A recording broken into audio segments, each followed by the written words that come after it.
বিশ্বনবী কাঁদতে কাঁদতে মাথা তুলবেন, বলবেন আল্লাহ, দুনিয়াতে সব নবীরা স্পেশাল দোয়া করেছে, আমি করি নাই, এবার আমি আমার স্পেশাল দোয়াটা করতে চাই, আপনি কবুল করবেন কিনা বলেন। আল্লাহ বলবেন, নবী কি আপনার দোয়া বলেন? বিশ্বনবী বলবেন, আমার একটা উম্মত যার অন্তরের মধ্যে যাররা পরিমাণ ঈমান আছে, একবার আপনারে আল্লাহ বলে ডেকেছে, একবার আমি বিশ্বনবীর উপর দুরূদ পড়েছে, একবার শাহাদাতের বাণী আমার যে গুনাহগার উম্মত দুনিয়ার বুকে থেকে ঘোষণা দিয়েছে, ওই একটা উম্মত যদি জান্নাতে ঢুকতে না পারে, আপনি আমারে জান্নাতে ঢুকাতে পারবেন না। আল্লাহ বলবেন, সাল তুতা, সাল সাল তুতা, ওয়াশফা তুশাফা, শাফাত করেন নবী করেন, যার জন্য দোয়া করবেন আমি কবুল করে নেব।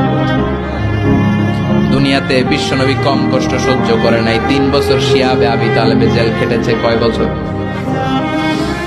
দুর্ভিক্ষের বছরগুলোতে বিশ্বনবীর পেটে দানা পানি ছিল না।